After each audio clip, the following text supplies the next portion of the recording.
You're listening to a DM podcast.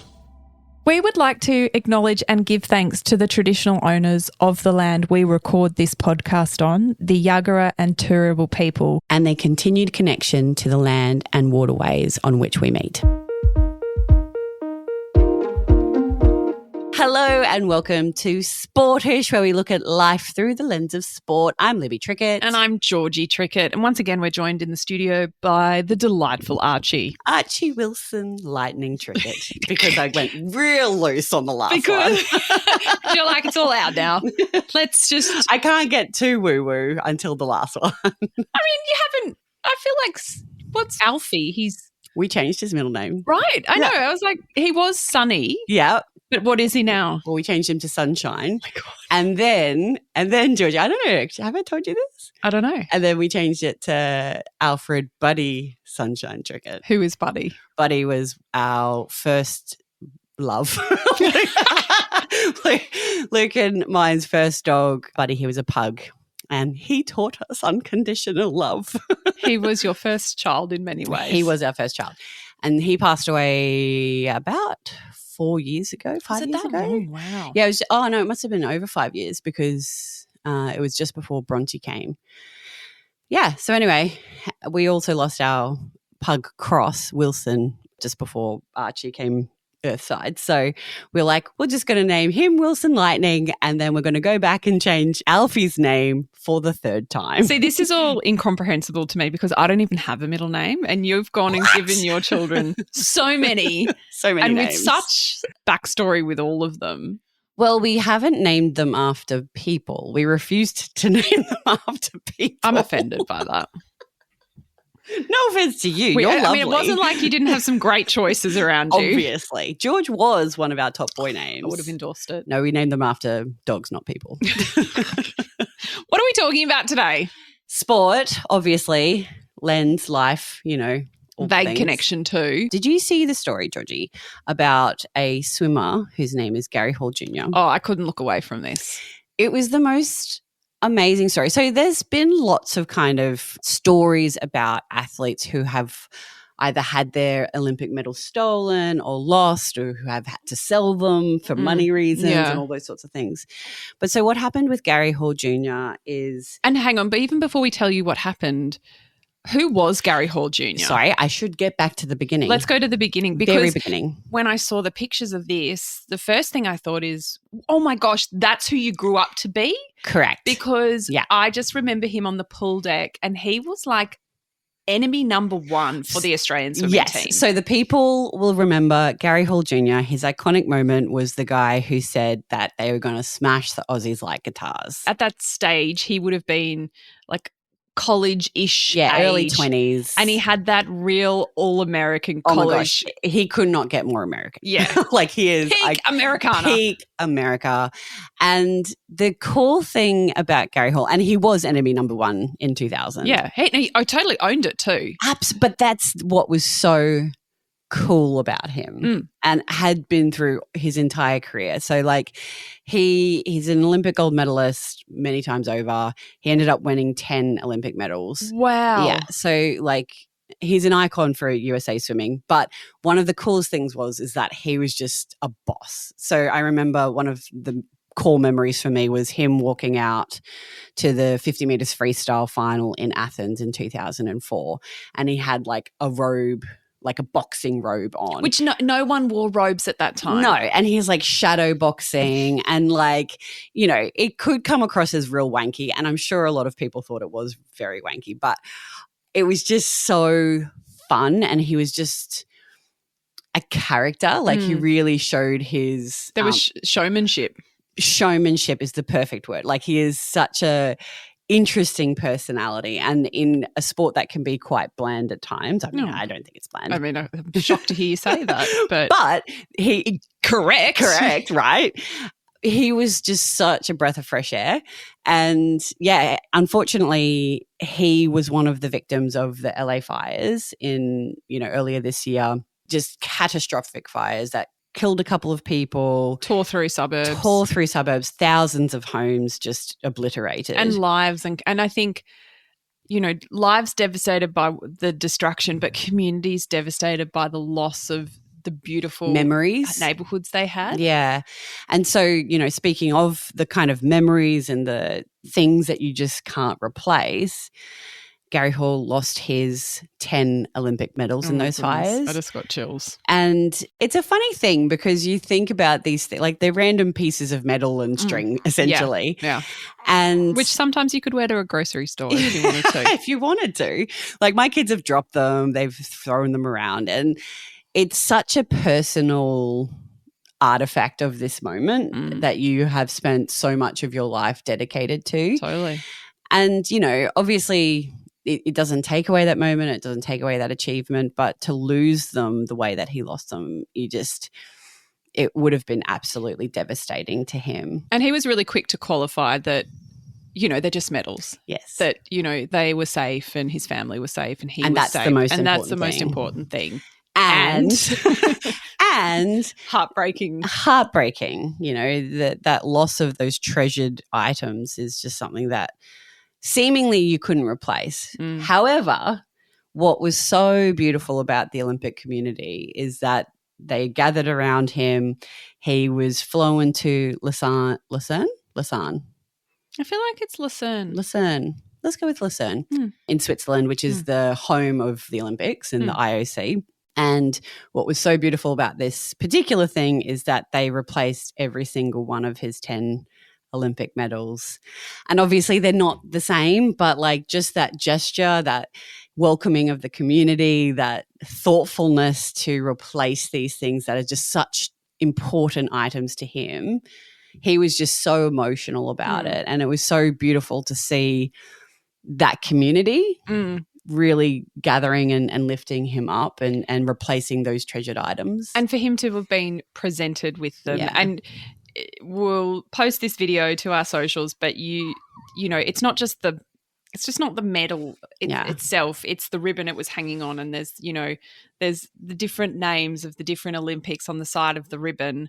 And the events, like all that sort of thing. And they literally put, I don't know how many of them, but they put a couple of them over his head. Like they presented him with his medals. And there was photos of him with all 10 of them. Oh my gosh. And it was something that really demonstrated the beauty of the Olympic movement. Yes. And how it extends to be so much more than just sport. And not just that period of your life, but forever. Yes. And you're still connected to that community. And I think, there's lots said about, retirement and feeling like you're kind of adrift and you're not part of these communities anymore. And I hope that a lot of athletes see something like that and recognize that you're part of a really cool club. Yeah, that kind of once Olympian, always an Olympian. You couldn't tell me many more times.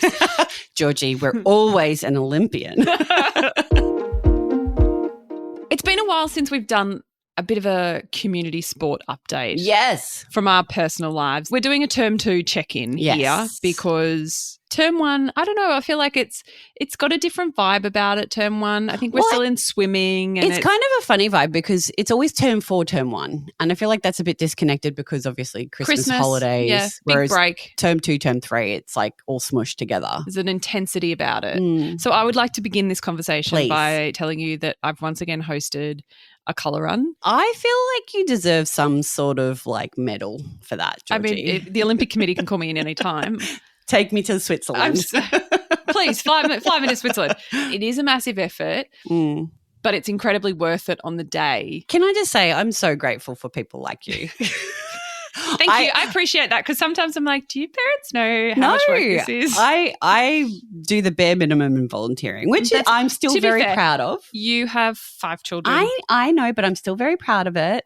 And it is the bare minimum. But like to see you and the work that you do, even just from, my perspective, is just enormous. So well done. Thank you. And thank you to all the sporties around Australia who do the same thing. Yeah, there's tons of parents who go and help host these events and, set up obstacle courses. Yeah. And I am just so lucky that I have the coolest group of parents to do it with who make it so fun.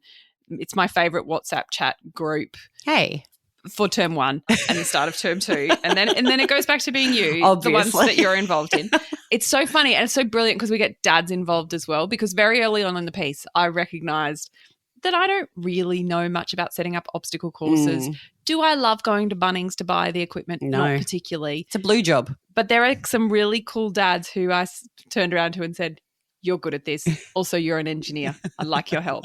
And so the two dads, Cam and Sam, helped set up the coolest course with hay bales and spider webs. And oh, that's adorable. So fun.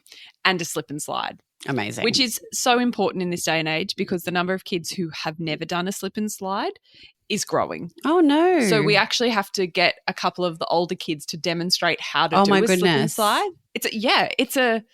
That's terrifying. It's like a rite of passage for a kid, and there's heaps of kids who don't know how to do it. So we had the colour run a couple of weeks ago, and we do it and we raise money for the school and we talk about the connection to the Holy Festival and sort of bring in the cultural elements as well. But what I noticed with that slip and slide is that there were little kids running up and they got a bit intimidated by it and they would just run down the black plastic.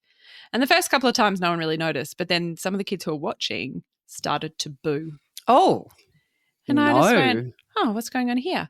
And then as more and more kids just ran through, instead of sliding, more and more booing happened. Oh. And not being a teacher at the school, not actually having any much of an official capacity other than being the person who starts all the kids on the course and tells them how it all works, I turned around to this group of kids and I was like, absolutely not. We do not boo We here. do not boo.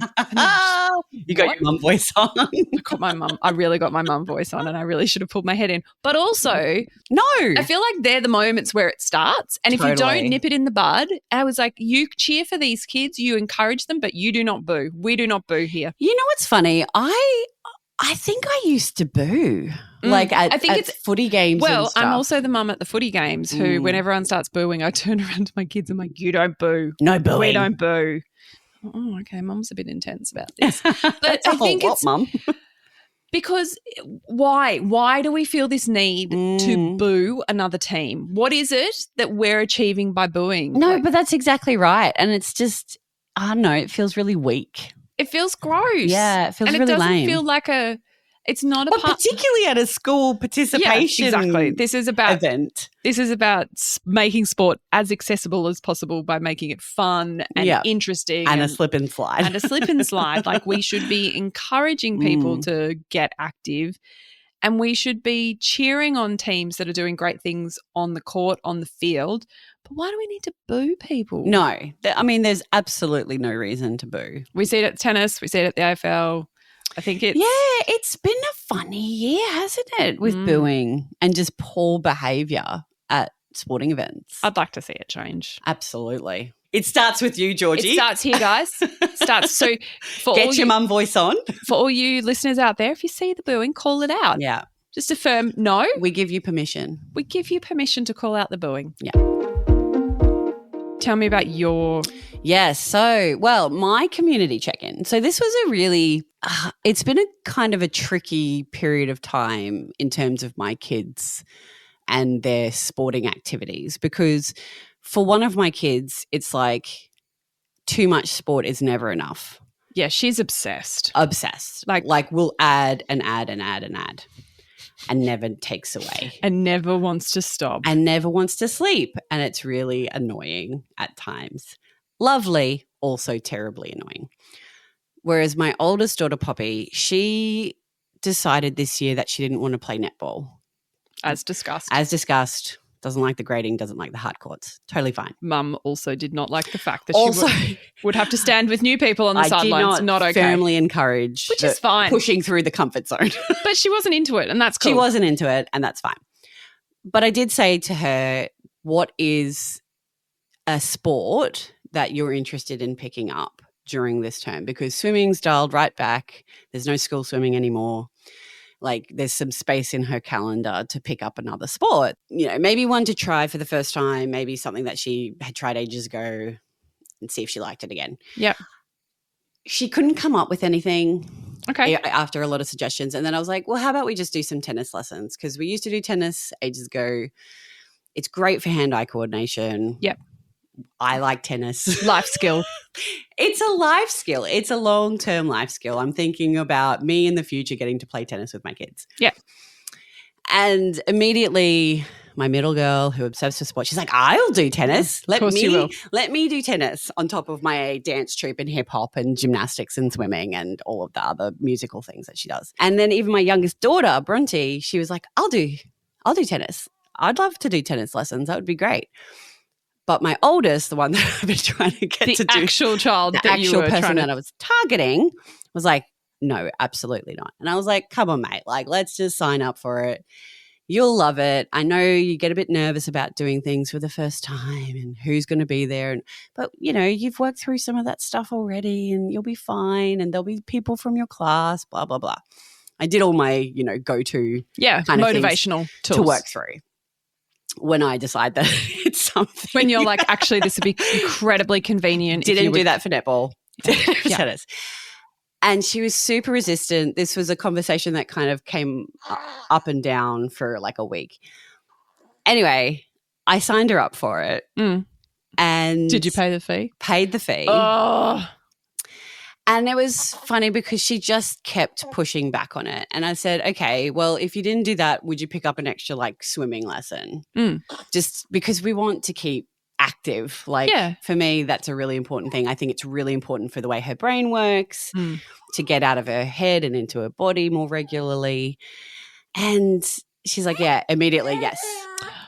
So interesting. Immediately, yes. Okay, yes, I'll do that. And I was like, okay, so you just don't want to do it. She's like, no, I don't want to do tennis. And I'm like, you know what, mate? That's fine. I think it's really important to play lots of sports and to do lots of different things and to try and test your body in different ways. Yeah. But then I said to her, you know what? I need to respect that that's not something that you want to do right now, and that's totally fine. It doesn't have to be done my way. And if you want to just pick up an extra swimming because that's something that you really enjoy doing, then that's okay too. Because I think in my head, I'm like, I don't want to push her down swimming. Yes. Like I don't want to force it down her throat. Yes. Because obvious reasons. But she really likes it. Yeah. And it's something that she really enjoys. And I think she feels like she's good at it. Yeah, I think there really is this transition when they get to this age, and I've certainly seen it with my kids, where they start to realise what they like and what they don't like and why. Yeah. And I think if they can articulate why, that's really helpful in the process too, because that then helps them with future decisions of like, well, I didn't play tennis because I don't know. She doesn't like getting hot. Right. She's like, I don't like getting sweaty. But that's fair. There's lots of kids for whom that's the reason. Yeah. I'm like, I mean, I kind of get it because like it's something you unconsciously don't get when you're swimming. My middle child doesn't like swimming, and we've worked out it's because the goggles give her a headache and the goggles cut in. Yes. Uncomfortable. I mean, she's 10. Yeah. And it's taken me that long to figure out why she is so resistant. It's taken us that long to get to the point where she would articulate it like that. And it's to do with the goggles. It's goddamn goggles. It's the bloody goggles. I mean, how these little barriers that kids have, it's hard for them to articulate. It's like trying to work out why a kid's sick or what's wrong when a kid's sick. Yes. And they're saying, this is sore or that's sore. Well, that actually could mean this whole region is sore or you know, something else altogether. It's like a blanket term. Yeah. And actually it takes a while and it takes practice to unpack what those barriers are and not just throw all of it out together. Totally. And also to unpack your own expectations. Biases. Yes. Right? Yes. Because I'm like, no, what I've learned is that you need to play lots of different sports. Yeah. We know this. This is research backed. But also the thing is she is the kid who will play backyard soccer and throw herself into cricket in the backyard. Yeah. Like she plays all sorts of incidental exercise. Yeah. In the really low stakes and kind of events. Low structured event. Like she's, is climbing trees. She is super active. Brilliant.